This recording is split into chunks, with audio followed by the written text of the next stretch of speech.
little housekeeping things, and hopefully by the time I'm done with that, she'll be on. So just some announcements. You should have received an email at this time that student evaluations are live. I always appreciate your feedback. It's super helpful to the entire teaching community to know how you guys are responding to class. So please be sure to fill them out. You should have, I think, until probably around December 12th to finish. Lecture prep questions, as always, are due before class, with one question answered immediately after class. Keep it on the same email chain with nothing else on the chain to just keep the paperwork more streamlined. Today at the end of class, please make sure to email your attendance answer to me. I'm also going to have you email Fran's assistant, CC'd on the same email chain, as they are implementing a giveaway with today's attendance, which will be kind of fun. They're going to pick the top 5 answers to give a prize to. And lastly, if you are still interested and want some time with me, one-to-one career advice sign-up document is here. Please make sure to do so. Does anyone have any questions? So, is that a question or just a accidental unmute? Okay, moving forward, just a reminder of our remote guidelines here. At this stage, it should be old hat for most of you, but please raise your hand if you want to speak and I'll call on you in order. Type immediate or pressing questions in the chat. And if you're speaking, please turn on your camera so that we can see you. And try to preemptively turn on your camera in advance of when you are starting to speak. And unmute only when you're beginning to speak. And this is being recorded, as are all classes. I can't even believe it, but we're really getting down to the end of things here. We have Fran Dunaway today, who is the CEO and co-founder of TomboyX. Looks like she's just joining us now, so she should be with us in a moment.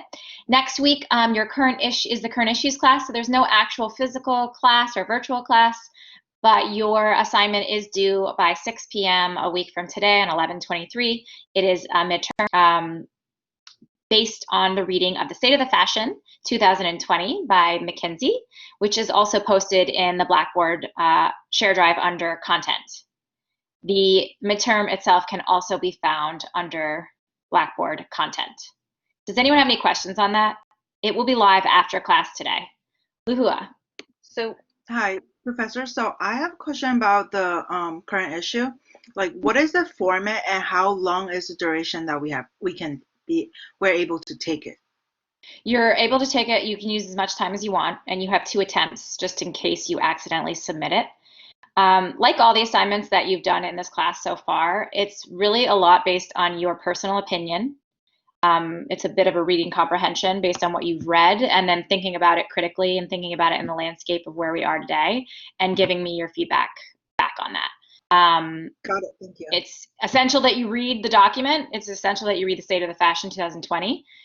But beyond that, it's not as if there are completely wrong answers. It's just kind of your interpretation of the text. Got it, thank you. You're welcome. Anything else? Shay. And when did you say that closed? Because you said it opened after class. I'm giving you a full week to do it. So it'll open after class today at 6 o'clock, and it will be closed by a week from today at 6 o'clock. Okay, thank you. I'm going to start grading once they're in. So if by a chance you accidentally submit and you did not mean to, just drop me an email so I know and it doesn't get all messed up. But you have 2 attempts also if you do an accidental submission, so you can just kind of go back in and do your attempt again. Any more questions? Okay. Next week we have the week after the midterm, we have Virginie Lanouin, who's a collection coordinator for Isabelle Marant, and should be coming to us live from Paris. The following week we have Kim Nemzer, Chief Merchandising Officer at Warby Parker. And we will close out class with our final lecture on 1214. Fashion Services Network will be joining us with a group of panelists. As a reminder, that is your last day to submit lecture prep questions, of which you need to do 2 throughout the semester. So if you haven't done any yet, which there are a couple of you out there, you're getting down to the wire. So make sure you pay attention to who's coming up so you can get your questions in. And with that, I believe Fran has officially joined us. I want to give you guys a quick intro with her bio, and then I will turn it over to her with some questions. So Fran Dunaway is a media executive turned fashion entrepreneur and co-founder of TomboyX, a Seattle-based gender-neutral underwear and loungewear brand launched in 2013. The brand started as a passion project in collaboration with her wife and co-founder, Naomi Gonzalez, to create the perfect button-up shirt, pivoting to focus on underwear based on the overwhelming demand for their first boxer brief for women. Fran and TomboyX are driven by a belief that brands can be a force for positive change, and their messaging promotes a human agenda to inspire conversation about gender, confidence, acceptance, and inclusion. As CEO, Fran has led TomboyX to double year-over-year growth and industry recognition that has included a list of Inc. magazine's 500 fastest-growing companies twice, and being named Small Business of the Year for King County and fastest-growing minority-owned company by the Puget Sound Business Journal. So with that, I would love to welcome Fran. You there? Everything working okay? Hi. Can you see me? Yes. Great. You can hear me, I take it. That's awesome. Yes, perfect. Well, thank you so much for being here today, and sorry about the time mix-up. Hopefully we didn't no, your day too much. Yeah, our apologies for not checking that. Yeah. Well, I'd love to hear a little bit about your career path before you launched your company and what you were doing then. I kind of I've taken a rather odd route to fashion. So I certainly didn't start out as your amazing students did, where you start out with this idea in mind for fashion. In fact, this is my third career. My first career, I was a human services administrator, and I ran group homes for autistic children. And so that I did until I was in my early 30s. I was actually executive director of an agency by the time I was 26, and then a few years later sold that and then moved on and went to film school.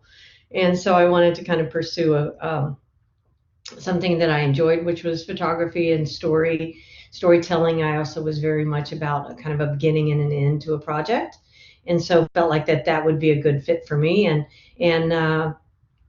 did that, sold everything, and went to film school, and then wanted to be a producer. I wanted to kind of always be in charge.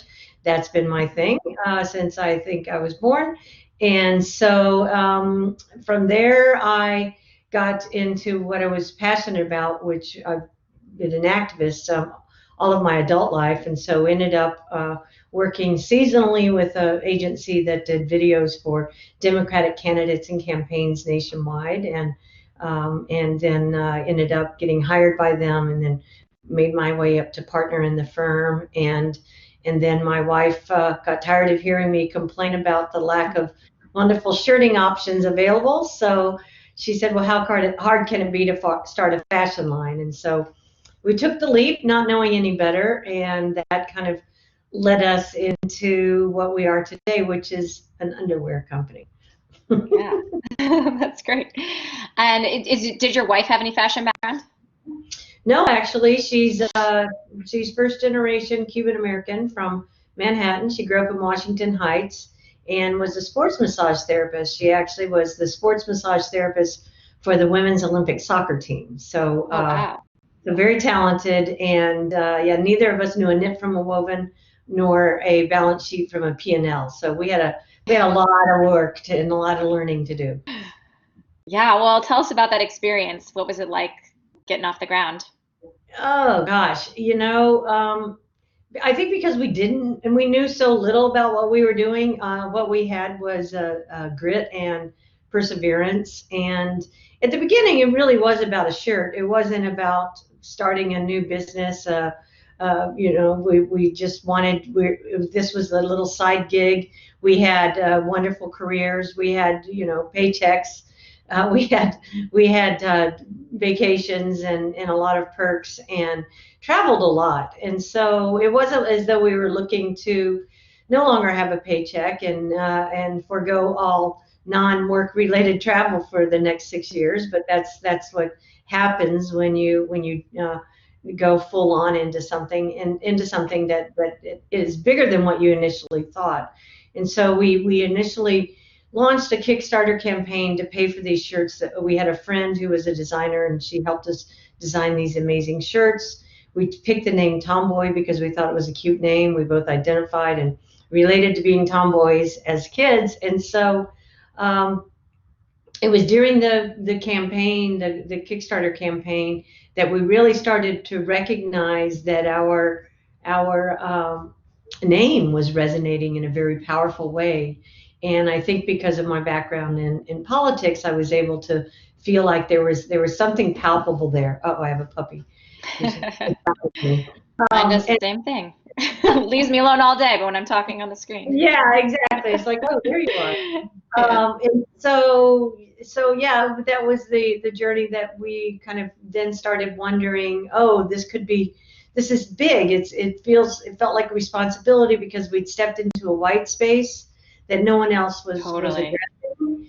And so then that became a responsibility, and then it was like, oh no, are we going to become capitalists? And so that then went down this whole other path of kind of scratching our heads and figuring out how we could do this. And so we made sure that the brand and the company's choices and decisions are consistent with our values to this day, and that's kind of how we balance that piece of it. Yeah, well, that's wonderful. So I think obviously we're in the middle of this 8 months into this pandemic here, but what is a typical week for you like pre-COVID? What are your main a typical, yeah. Well, it's really changing quickly because we're growing so quickly. And in fact, Naomi and I took the roles of CEO and COO, and I'm the CEO, she's the COO. And a month ago today, our new COO started, and so she has come in with a wealth and depth, information, experience, expertise, and we're just like, wow, we can't even believe what a difference that's making. So as Naomi's transitioning or has transitioned into a role that is the director of strategic growth, and then this new COO that is coming in and really changing things. And so we've gone in the last several months from being kind of in the weeds, Naomi more so than I, because we've kind of focused on one side of the business, which was the stuff I was running, and so I'm more high level, and she's been in the weeds. So now that she's able to step back and be more high level, then there's Chris. She's going to take away the trouble. She's really down there in the weeds. Yeah, exactly. So anyway, yeah, that was kind of where we went with it, and we're just learning. When you're in the weeds, when you're really building the company, and you're in the day-to-day and trying to figure it out and learn and understand all the KPIs that may or may not be important, it's hard to kind of look at a longer-term vision, and it's also hard to know kind of what the next thing is and what the next step is. And so to have a team now that is kind of taking that stuff and running with it is really changing the way that we're doing and looking at the business. And so it's just made a tremendous difference to us. We're getting our lives back and in a big way, and that's been a big change for us. But it used to be just figuring it out, gritting it out, and grinding, and now it's more people are just reporting to us and telling us how things are going. So that's great. It's a good sign. What was that first hire you guys made when you started moving along after the Kickstarter?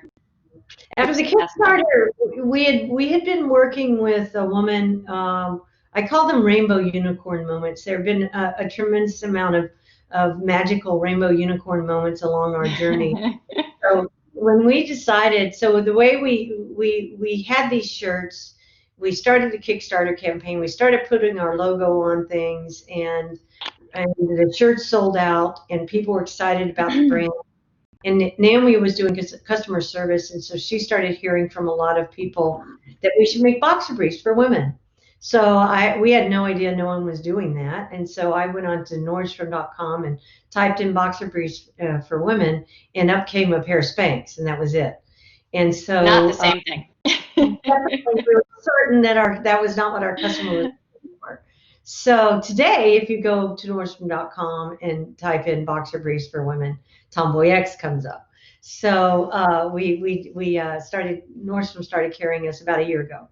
And yeah, so that was exciting. But we talked to our designer friend. We said we're going to try and create this new underwear boxer briefs. We have two styles in mind. That wasn't her thing, so we articulated. We hadn't started looking, but we were like, we need someone who's got like 30 years of sourcing and production experience that can come in and kind of run with this. And lo and behold, a week later, we got an email from this woman, Julie Nomi, and she started contracting with us. She loved the brand. She'd seen our shirts in production 9 months prior and remembered the brand, remembered the attention to quality and detail. So really wanted to help us. So she came on as a contractor for Peanuts, and because we couldn't afford her. And so she was obviously employee number one. But the way we had an interesting piece of the story when we launched we came out with two different lengths of boxer brief, designed for fit and quality, comfort for women of all sizes. We've always carried extra small through 4X. We've now expanded to 6X. And she worked so hard to get the fit and the quality right. But before we sold them, we didn't have the money to pay for them. But she found us this amazing woman-owned factory in Canada. She was excited about what we were doing. So we placed a COD. So we paid for it as soon as we got it. So 2 weeks prior to the product arriving, we sold it on our website, hoping to sell half of it to pay for our product. And lo and behold, it sold out before it arrived. So wow.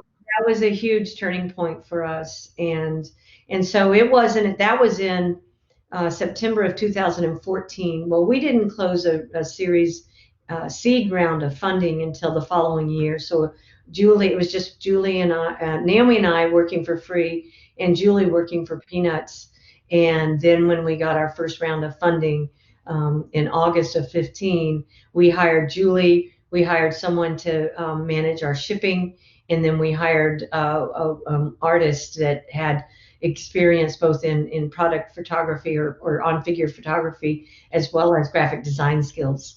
So those were our three critical hires. Oh, and we hired one person that was doing HR, customer service, and bookkeeping. So she was actually my cousin, and her into coming in to do 3 jobs. She just works in customer service now.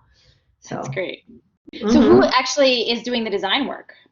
Well, it's really changed dramatically. It used to be kind of a very linear or stacked thing where anybody with an idea and would go, oh, we love that. Or Naomi and I would walk in and say, let's put dinosaurs on underwear, and people would be like, dinosaurs? And we're like, yeah, dinosaurs. And then they sell out. So we're trying to be much more data-driven now. We have a whole merchandise planning team. We have an in-house designer who's doing all of that. So it's going through. Our customer is number one to us, and so we start with ideas based on customer demand. And so if people are writing in and saying, hey, we need larger sizes, what about 5 and 6X? Number one customer request for 6 months, boom, we're going to do it. And then we do the same thing when we come up with an idea for a print or a new product. We try and cull it from ideas from customers, and then we come up with a survey, and we actually go out and we work with customers, loyalty customers, get to have a lot of sneak peeks and have input into what we're doing. And then they take it back, and we come up with versions in-house, and then go back out. So we're trying to make sure that all of our new product and new designs are home runs, and that we're not just kind of going on a whim. That's great. How much of your business now is wholesale? Because you mentioned selling to Nordstrom, and how much of it is your direct to consumer? It's probably 98% direct. Okay, so you're just getting Yeah, off the ground with wholesale. yeah, yeah. That's great. And you don't have any physical locations yet? No, we sure don't. We're looking at Naomi's new role. We'll be looking at opportunities, either pop-up shops or, post-COVID, where we can do some sort of brick and mortar solutions, and wholesale opportunities. We want to be very careful about that. Smart. And we love having the direct communication with our customer. And so, while she's doing that, we're also looking at ways to decrease our lead time so that we can be more responsive. That, even though it's a digital platform, we just feel like we're much more connected directly with our customers. And, we end every week our all team meeting reading a customer review. And so Oh, cool. it's really important to us to be responsive to what the needs are, but also having some surprises of maybe you didn't know you need this, but you do. Yeah. And how did you get, you mentioned selling out of a product before you even received the product. How did you get the word out there? How did people find out about your product? At first, it was just me on Facebook running ads and setting a daily goal and turning them off and on, and that was pretty much it. Today, we've got a team. We've got two analysts on the team. We have people that are held accountable for their metrics and what their KPIs are in terms of open rates of emails and stuff like that. So we're so sophisticated now, but when we were just beginning, it was really at the Facebook, and at the Social proof. time, luckily, technology is what enabled us to build, and the timing was everything, because not only was there a platform like Shopify that we could build a website on, e-commerce platform built, ready, just plug and play, but also Facebook wasn't as expensive as it is today, and so we could build and grow the company. But now we're on multitudes of channels, and we're watching, we have an omni-channel strategy, so we're watching what's working and what's not working in all those categories in a very detailed, data-driven way. Great. And obviously speak about it being gender neutral, but do you find that your customer leans one way more than the other? Yeah, most of our customers are within the, I would say, identify female or female-born trans community, although, and really that is a challenge because of marketing, but the fact is that our product is made so well made and with quality fabrics that it works on any body type. So we have a lot of cis male customers who love our product and are frequent loyalty customers, but we do our initial fit modeling and testing on female born bodies, and so that is kind of where we're staking our claim of how we've tested. Now, since then, we've also tested on cis male bodies, but it's also there's just so much out there for cis male and male-born bodies that we just wanted to be something that's around comfort for the rest of us. Yeah, wonderful. So tell us about life since COVID. It doesn't look like you're in a normal office, but maybe you are. No. This used to be the guest room. Naomi, we moved some stuff out of a closet upstairs and put her up there. So, and it's the first time in 7 years that we haven't shared an office. So that's kind of funny. Yeah, we hunkered down pretty quickly. I think it was around the 13th of March, and it was hard. It was an adjustment. It was I think that, a lot of us were feeling like it was not going to last as long as it has lasted. And so, for example, we didn't do this, set up our offices till we'd been here for like 3 months. And it was like, oh, I guess we should do something because it's not going away. Stop working at the kitchen table. Yeah. And then we also opened it up to the rest of the team, to the entire company. What do you need to make your home office more comfortable? So whether it was a chair or desk, a standing desk, or whatever that people needed at home, we had sent home their big monitors so people could have split monitors, but just to make sure that the people were having that. I'd say that, as everyone says, there are good things and bad things. I think with a lot of us are more convinced about that we can work from home, but there are distractions. And so the good side is that I now know everyone's pet and children by name in the company. So that's pretty cool. So there's a different kind of intimacy, even though it's two-dimensional. Yeah. But you're in their home every day, and so when the refrigerator repairman shows up, you know about it. And so that's kind of a fun thing that I like. But I worry about some of the team that are living alone or need more interaction. So we had just started having teams start to kind of come in small groups, 5 or less, and we just got hit with more sanctions. So I heard your governor. drawing board, just have to get through it. As far as the business goes, we've had a great year. It's been tremendous growth.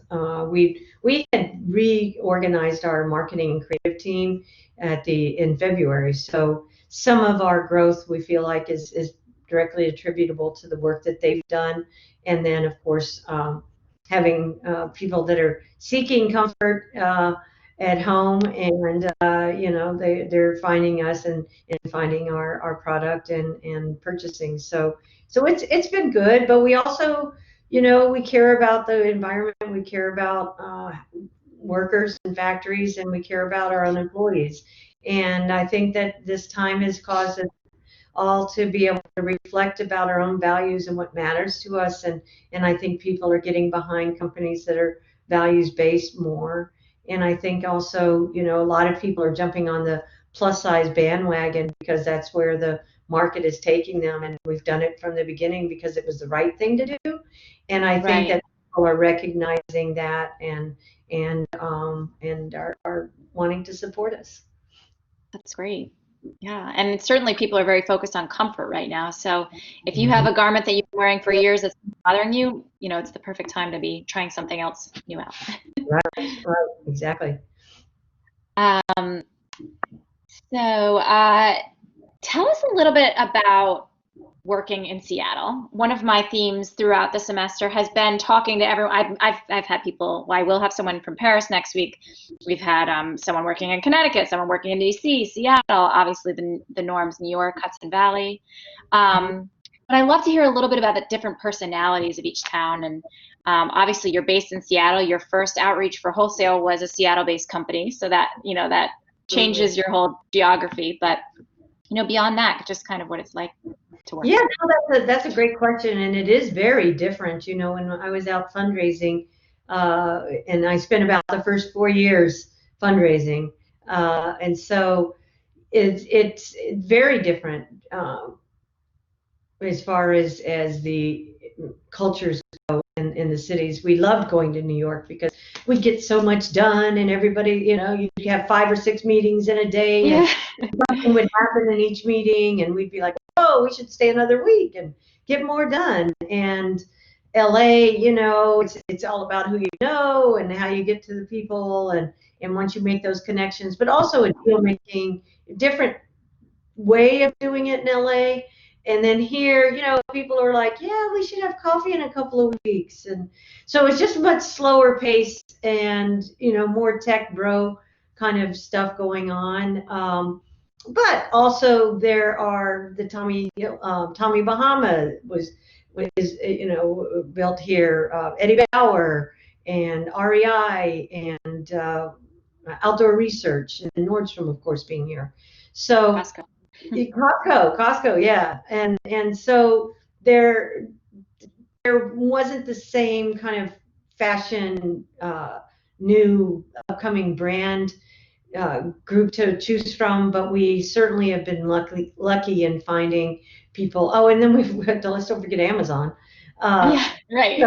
So, so leveling up our team in the past few years, our challenge early on was we just didn't have the funding to pay people market rates. And so at the beginning, people were just getting involved with us because they were super excited and cared about the brand. And so then after you get to a certain level, you've got to start leveling up your team as well.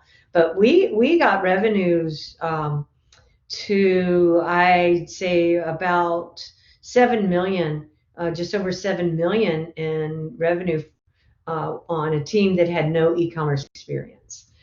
Really So, impressive. so yeah, it was hard work. But then when you start bringing people in with experience, holy cow, you can just go faster and get there so much more quickly. And so, But now you have the heart, you have the culture built, which is the really hard part.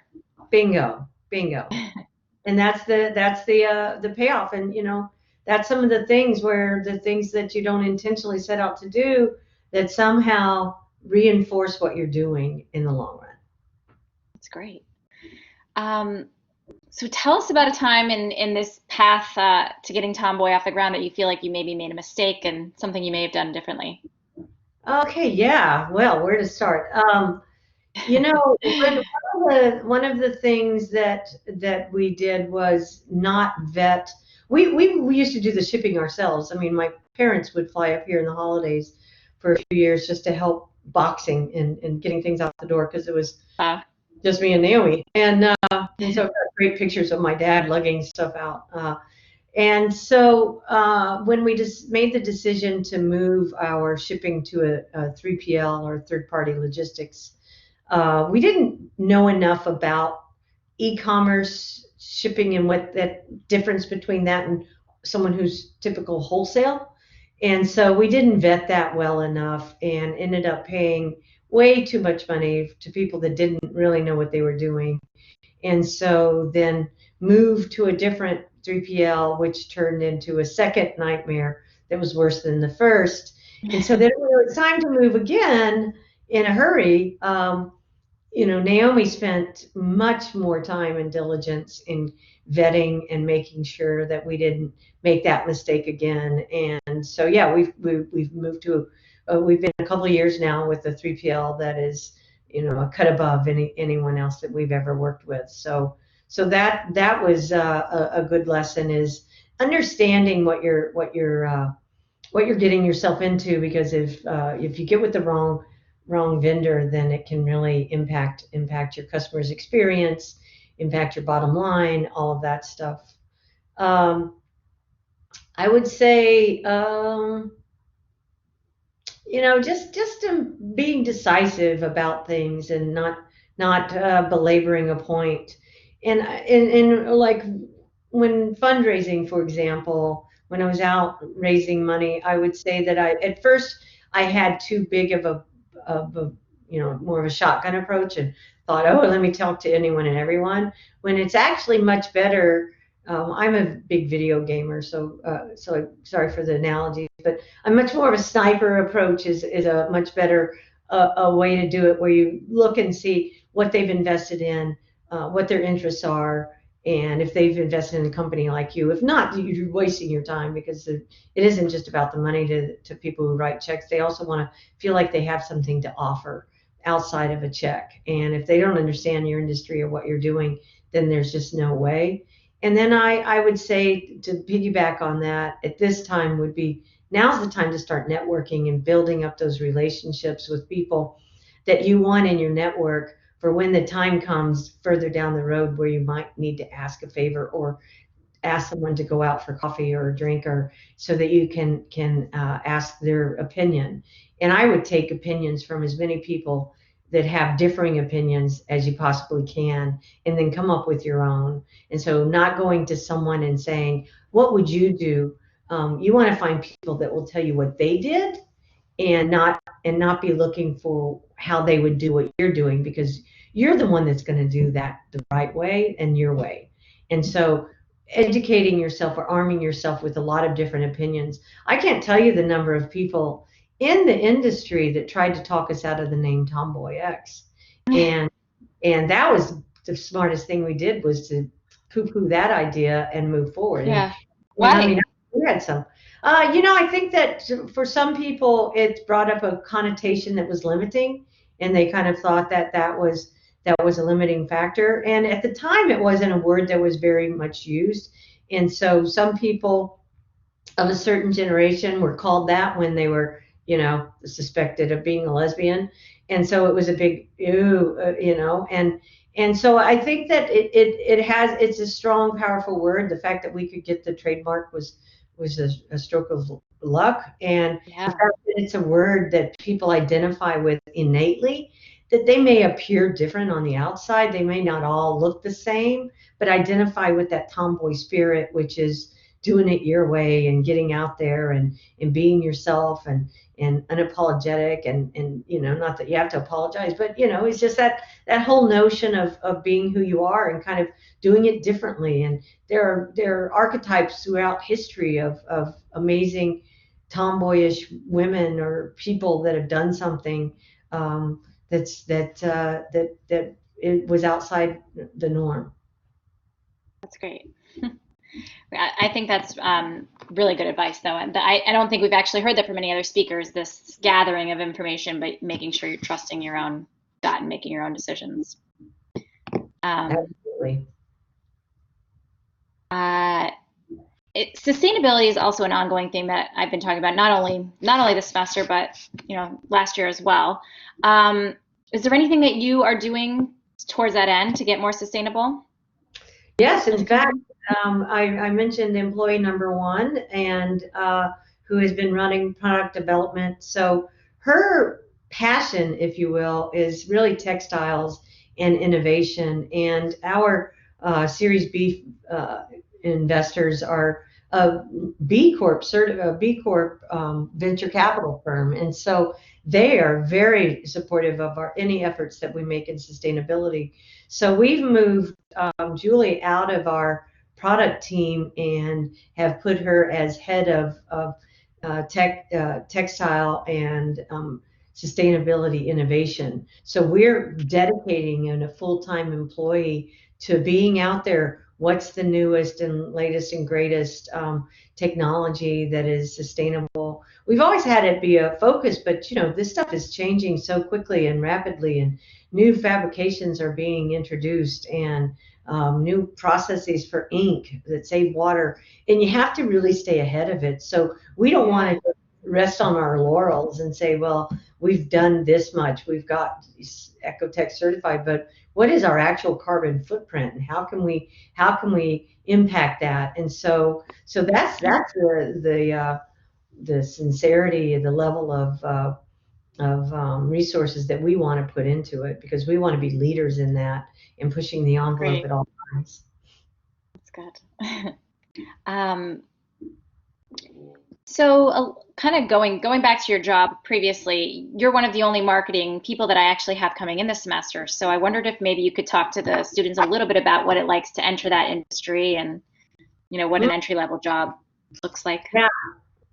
Yeah, depending on what your interest is, I've been one of the most intriguing career paths for my knowledge. Again, I didn't know anything about this, but if you like math and you like fashion, like the merchant side and the planning side of things, it's an incredible left-right brain experience. And we have one, our person leading our merchandising team is such a rock star and is able to bring creativity in, but boy, she can crank out the numbers and tell you what where the trends are, how she's going to save us some gross margins, and how she's going to only make this much so that they sell out by this time.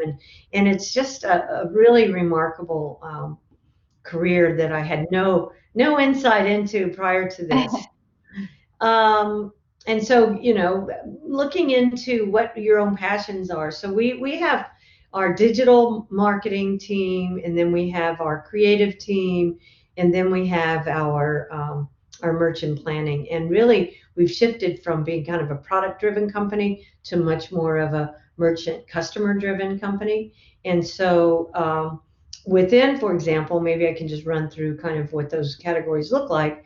So within the merch planning team, we have a planner that's planning how much to buy next year, that works really closely with our budget team. And the budget team, says we want to grow by 60% next year. What can we sell? And the planner says, well, we'll need to sell this much of this much of underwear, this much of sleep, and so they help build a plan that way.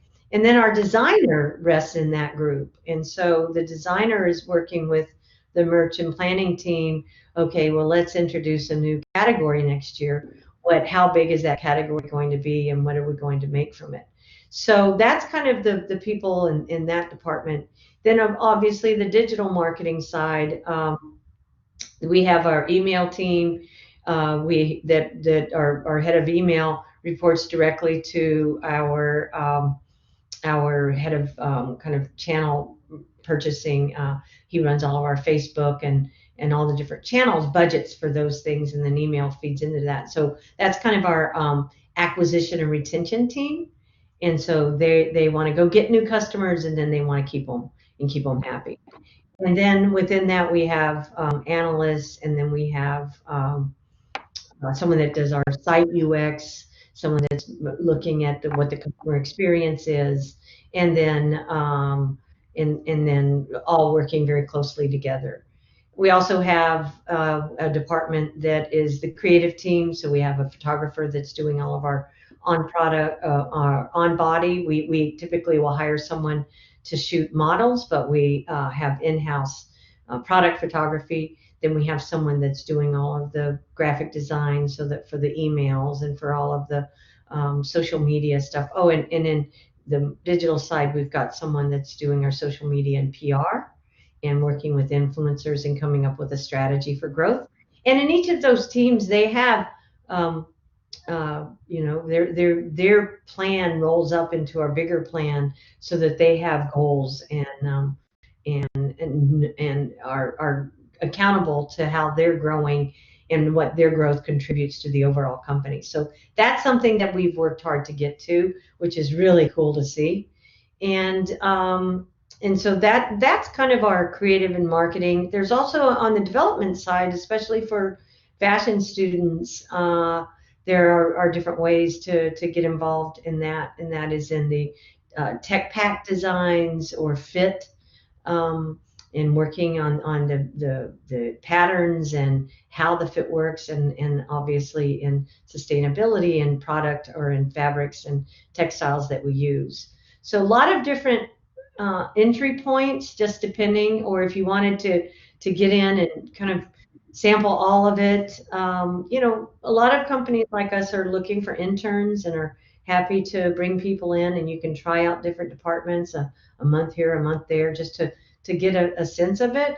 Because one thing I've definitely learned is, although some people effectively, when they're 5, they know they're going to be a train conductor, and they actually follow through with it. My path has been much more circuitous, and I found that if you're open to kind of following where your strengths lie, then you'll get to a place that is really comfortable for you. Yeah, that's great advice. And skills are transferable, right? Just because you're down one path doesn't mean that you aren't able to change course. You got to convince someone you're able to. That's the hard part, I guess. But absolutely. What do you feel like has been the most fulfilling part of your career thus far? There are moments today that Naomi and I just pinch ourselves, and we can't even believe and fathom. I mean, we just look at it in awe and say, wow, I can't believe that, we've spent the last coming up on 8 years of our life building this. And it's just mind blowing, really, to see that we've done that. And so to be able to do that with her and to be in a place that, we feel really good about what we've built, the team we've got, and the positive impact. We are able to give back to the community. We've made that a priority every step of the way. We've never been profitable yet. We will be next year, but the fact that we set aside, it really is about our values. And so the fact that we've been able to stand by those and not waver, and it isn't just about growing the business, but it's about giving back. I mean, this year we were able to work with our customers and ourselves contribute over $50,000 to the BLM, Black Lives Matter.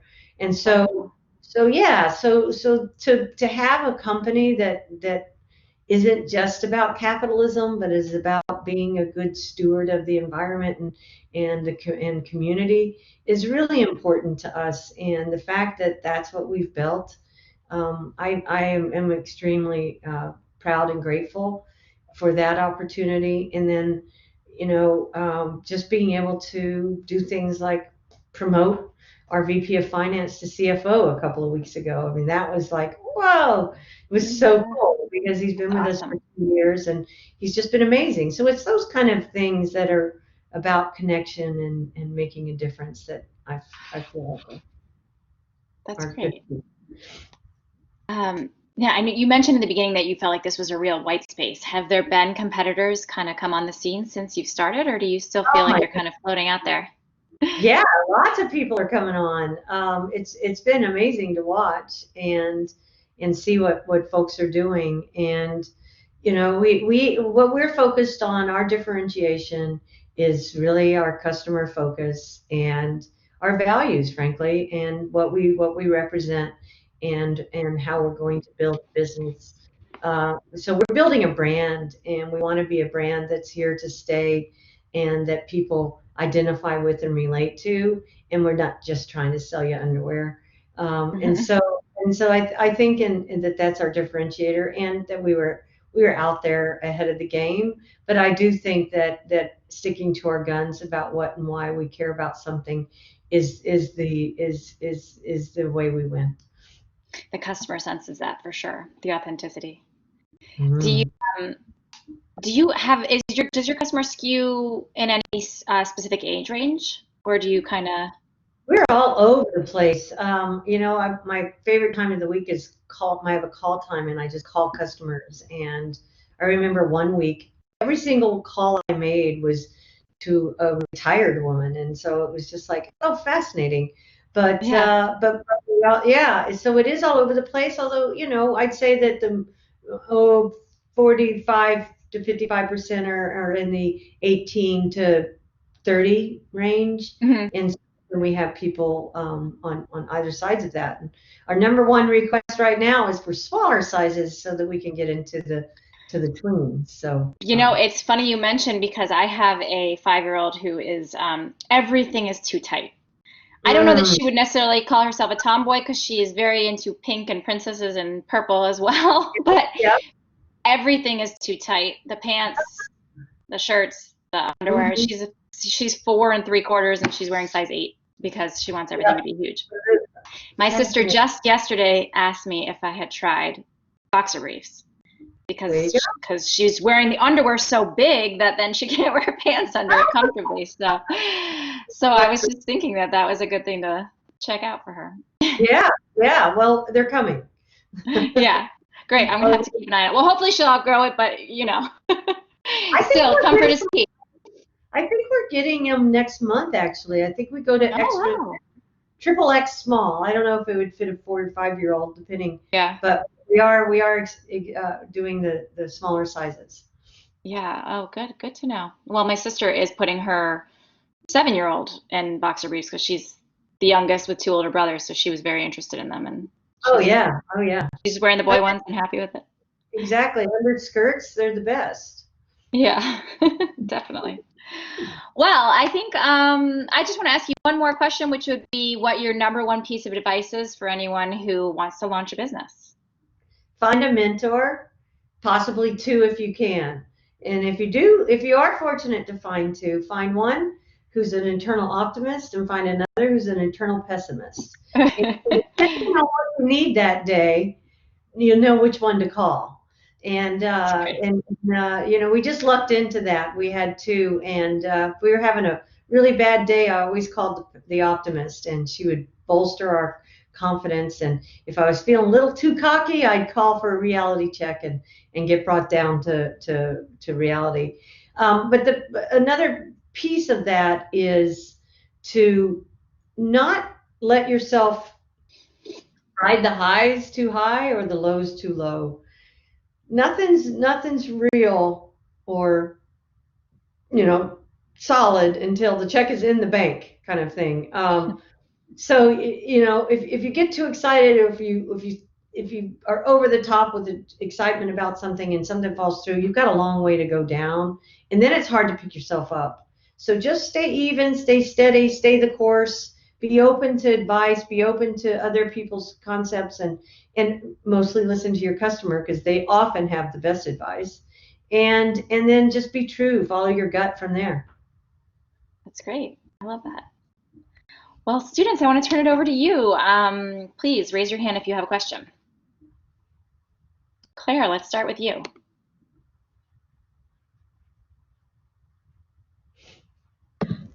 Hi.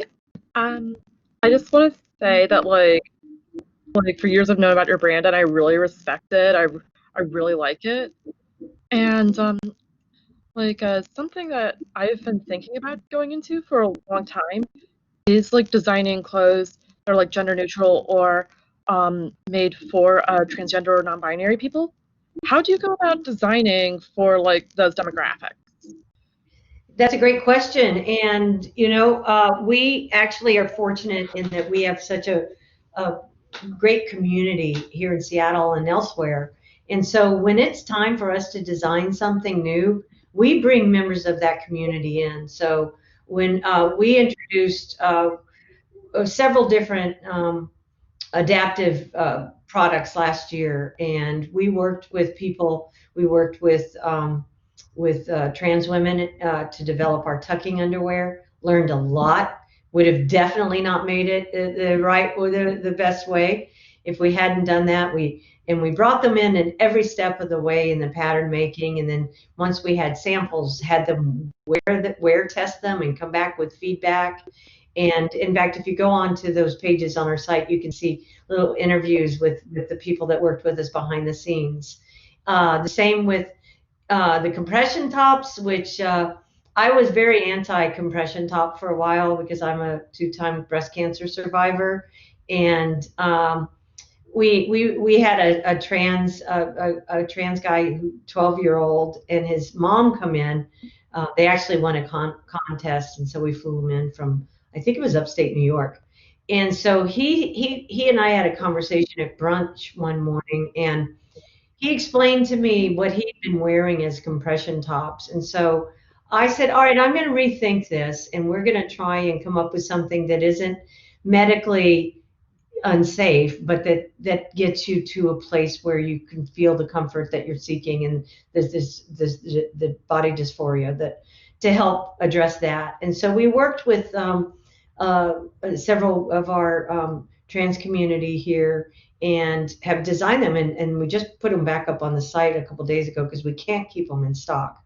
And we found this really special Italian fabric that is compressive, and I have several, and so I'm wearing them myself. And so just figuring out and understanding our customer and what the needs are. And the same with we have packing underwear that we introduced. I think it's been a couple of years, but we worked with some well-known influencers, Ryan Casada, for anybody that knows folks out in the trans community, and then local people here. But when we went through the same process that we go through for all of our products, when we went with 5 and 6X, for example, we brought 5 and 6X customers into the office for a focus group. That's where we started.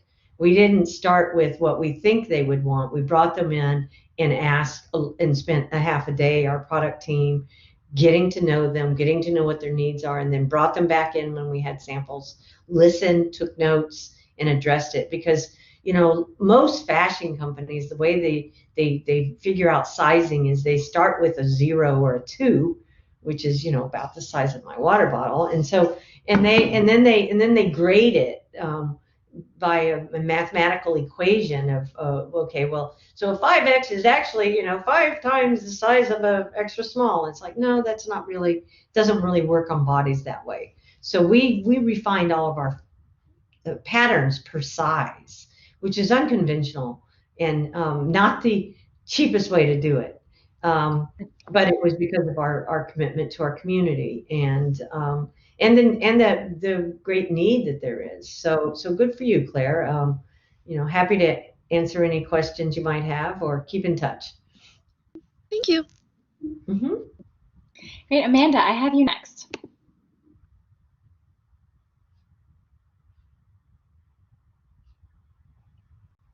Hi. Hey, how you doing?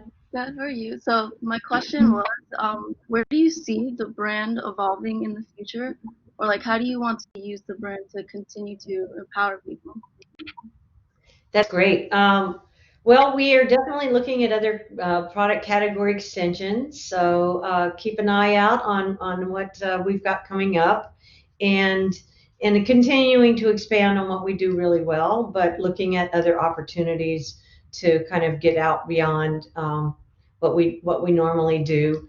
And then the empowerment piece is something that we're constantly talking about and trying to refine, because we want to connect, we want to create more content. Sneak peek, we've got a concert coming up next month.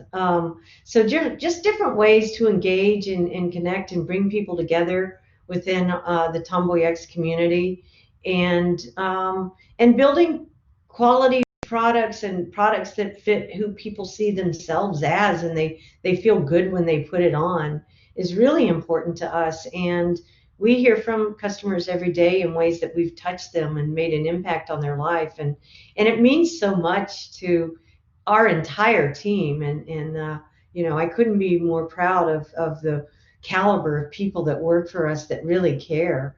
I haven't mentioned our customer support team, but they're out on the front lines and they really care. And so they're talking to people all the time and letting us hear what we're doing right, what we're doing wrong, and look, there's always opportunity to learn and grow. So I think it's just keeping it forefront and making sure that we stay true to who we are as we continue to grow, because it can be challenging at times to keep that kind of moral, social responsibility compass as you continue to grow. So thinking about it in the people we hire, thinking about it in the product we develop, and thinking about it in the stories that we create and the ways we engage with our customer. Really cool. Thanks. Thank you, Amanda. Diamond Lewis, I have you next. Hello, I have 2 questions for you. What Sure. advice would you give young fashion entrepreneurs just starting and hoping to make it in the industry?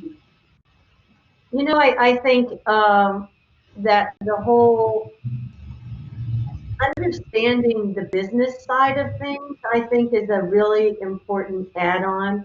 It's one thing to have incredible eye for fashion and color and creating beautiful things, but how do you create a business around that? And how do you understand and understanding the mechanics of a business? What is a P&L? What is a balance sheet? What does it mean? What are margins? Why are margins important? Margins are important because you want to continue to be able to be around and doing what you're doing. And so it's those kinds of things that seem like the boring, tedious stuff. Or you find a business partner or co-founder that's good at that. And so they can keep an eye on that.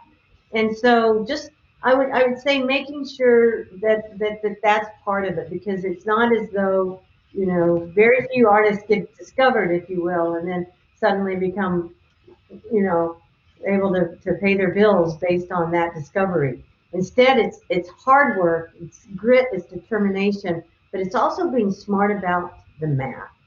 And so, I know there's math involved in patterns and fashion and all of that, but the business side of how you make it into a business that pays you and pays your bills and pays your people. Thank you. And my other question was, where do you see TomboyX in the next 10 years? You know, I'm hoping that we just continue to grow and become a household name that is about something, that stands for something that people proudly wear, and that, you know, when you see the X equal or the logo on something, then you know it's somebody that you identify and relate with, and are part of this need and desire to make the world a better place. Thank you. Absolutely. Love to. Janice, I have you next. Hello. Hi, Denise. Hi, thank you for coming to speak with us today. My pleasure. So, my question is, I took a look at your website and I saw that you were an activist before this became your career. So, I was wondering for, for someone who has so many roles in their life, like, were there any times in your career where you had to, separate being an activist from being a brand, just to, uphold one over the other? And like, how do you balance that? And, how do you make those two come together? That's a great question. And, you know, at the beginning when we started, so my wife and I have always been in careers that were giving back. We were never the kind of person that could just go to a job and you know, make Candy Crush games or something like that. Not that there's not. I play it myself, so I could never go to work and do that. I wanted to. It was part of who I am. Is I had to feel like I was doing something and having an impact. And she's the same. You know, in terms of being a sports massage therapist, but that giving. And so we had a very serious heart to heart when we got started that, you know, do you really want to become a capitalist and, you know, go out there and do all these things that we're kind of been fighting against for so long? And then we realized that the opportunity, and I think the further we've gotten in this, you know, I'm very much about gender equality, gender equity, economic equity for the POC community, as well as, you know, underprivileged, anyone that needs a leg up that isn't part of the privilege. And so that was such an important part of who we are. She, as I mentioned, my wife is first generation Cuban American, you know, the first one to graduate college in her family. And so it was a really important thing for us, because it wasn't an option for us to not bring our values to the table. Of course. And so we've just never wavered from that. I think that sets us apart. I think that probably, you know, that's why it took us longer to raise money. It's why we, you know, our seed round of funding, 90% of our investors were women. And so, but at the end of the day, what I think I've learned from this experience is that we can actually use economics. If we can bring other people economic advantages, that's how we're going to change the world, because they're not going to change it for us. Right. We have to get in positions where we're on boards, where we're helping each other. We're not closing the door behind us. We're opening it up and bringing people in. And so when we first were raising money, there were a handful of funds that were investing in women. And I don't know if all of you know, but the venture capital, what they call institutional money, only 2% of it goes to female founders. And so a lot of women have come together and set up these investment groups that are looking for people that don't look like the guys that get the typical, you know, the 98% of the venture capital funding. And so, and I'm getting involved in a couple of those groups, and we're out there actively seeking people who are being, you know, are taking the risks involved with becoming entrepreneurs. And it's very hard. It's the hardest thing I've ever done. And I've faced some hard things in my life. But being an entrepreneur is really tough. So we want to create some opportunities to kind of level that playing field, because we've got to get to economic equity in a bigger way, because that's where we find real parity. Right. Okay. Thank you. Thank you. Good luck. Thank you. Brittany Weiner, I have you next.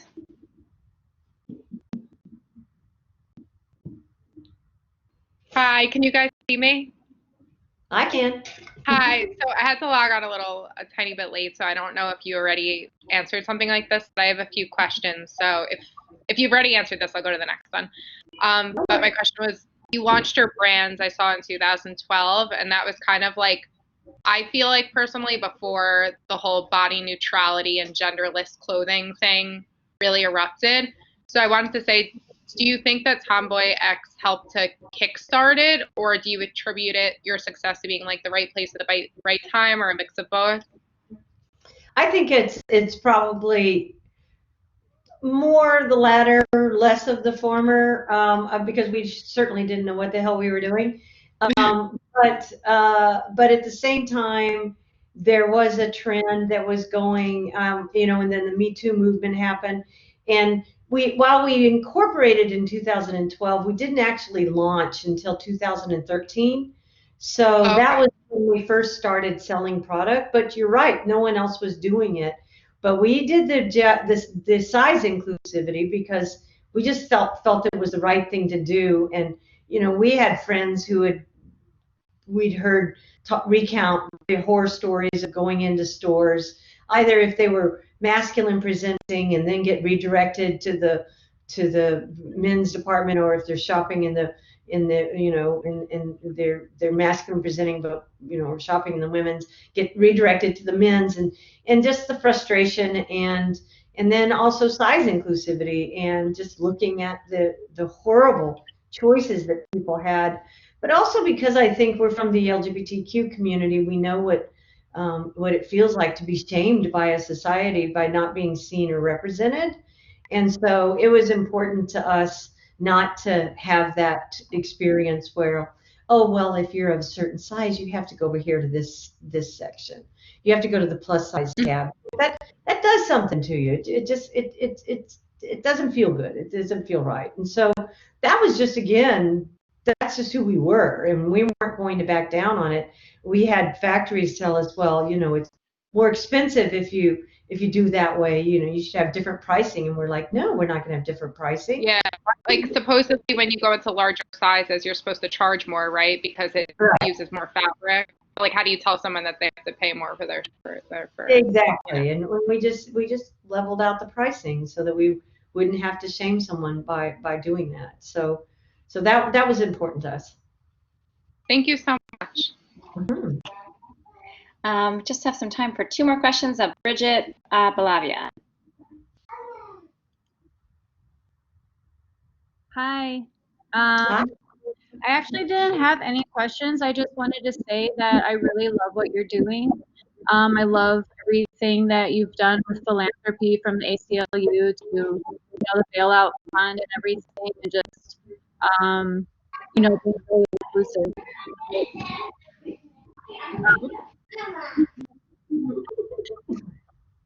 Sorry. My sister's actually trans, and we also took in another girl who got kicked out from her family on Disney. So this is a huge, just something that's been in my life for a long time, and I really love this when brands are really just true to themselves and trying to make the world better. That's it. Thank you. Thank you very much. I love hearing that. Appreciate it. Thank you. Do-Yoon Koo, I have you next. Hi, I have a quick question. I really like your brand name. How did you come up with the name? We were taking a walk, and we were tossing around a lot of different ideas. We just, Tomboy just had a ring to it that we really thought was fun. It was cute. Naomi and I both were, playing ball with the boys as kids. And so we just thought it was a cute name. We thought we could make up a fun logo, and we had no idea how much it would resonate with not only people in the United States, but people around the world. And there's a certain kind of brotherhood, solidarity, sisterhood, brotherhood, all of that people that understand the word, that feel like it's part of them. And so it's really a feeling that you have about yourself and that resonates. And we had no idea, again, stumbling into that one, we had no idea that would lead us to where it has taken us, and that there would be so much passion around it. To have an instant brand because of a name is pretty much unheard of. Most people have to, you have to get to understand what Nike stands for, but people were seeing our logo and saying, yes, that's me. And, the first time we went to a Pride booth, and Naomi and I have got a picture of it, and she's hanging up our one little, vinyl banner that said TomboyX. But people would walk by from afar away and they go, Tomboy, that's me. And they'd come over and want to see what we had. So it was just personal preference at first, but ended up being a good business choice as well. Okay, thank you. Nimrita Gill, I have you next. And Fran, hopefully you're okay, because I think we may run over just by a little bit over 5 minutes. Totally fine. Okay.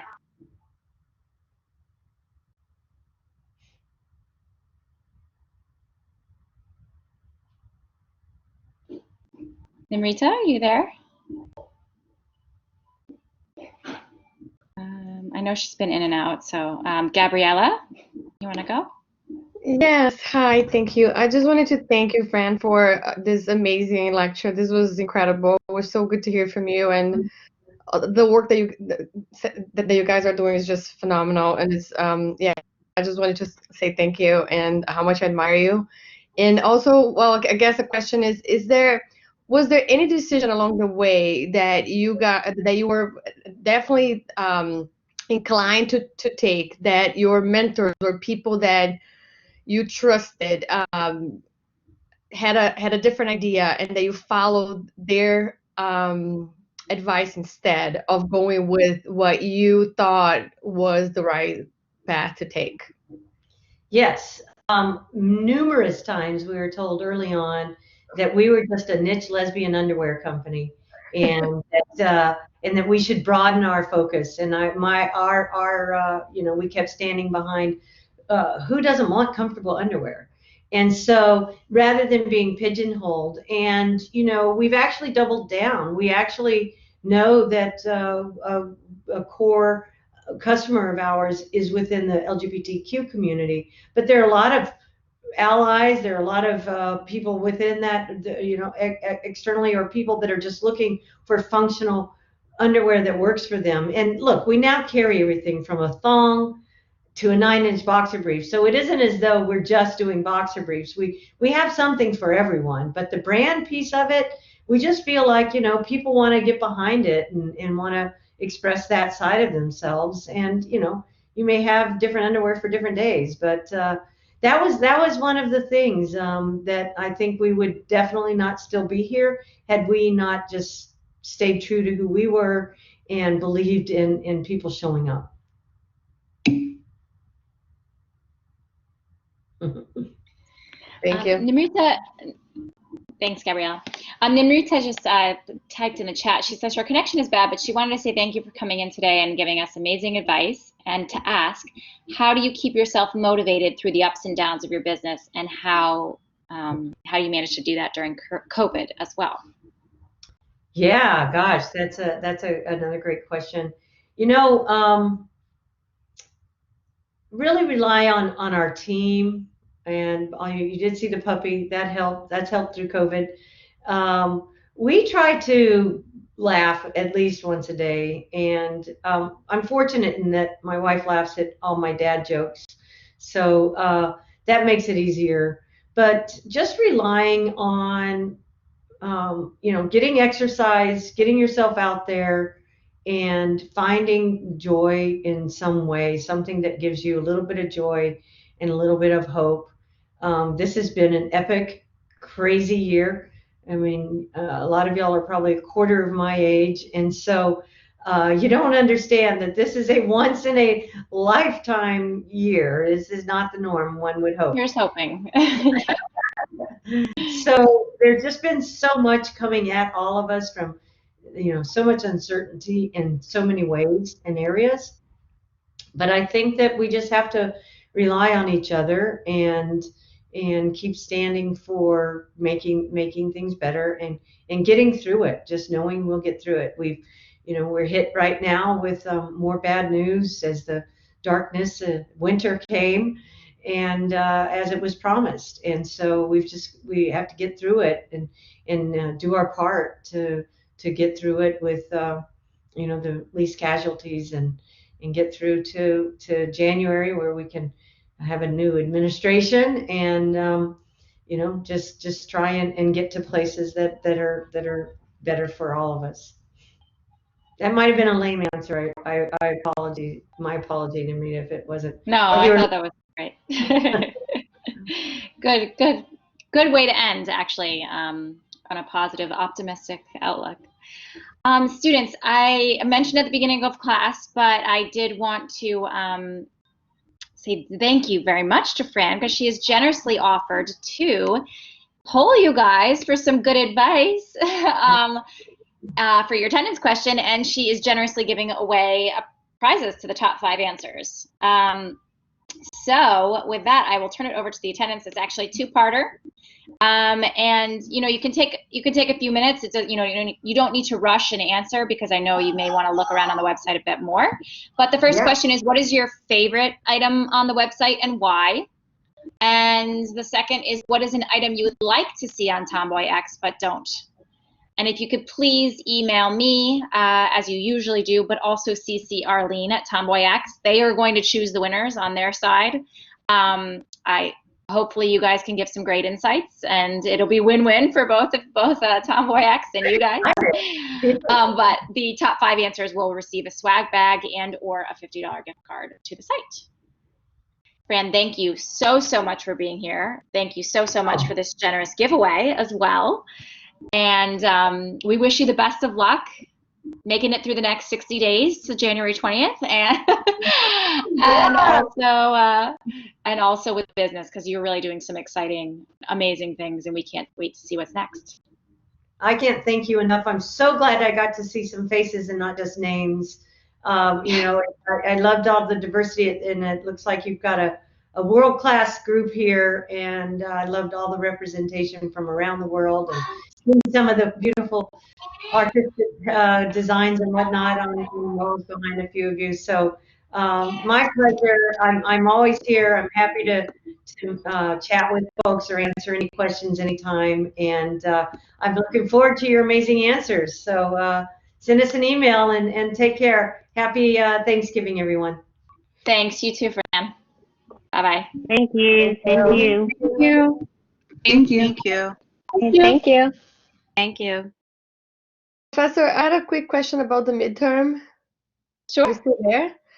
So the description on Blackboard says that we can get the thing on PDF. But I'm not sure that I'm looking at the right file. Because are we supposed to just do the midterm within Blackboard without? Is that what it is? Correct.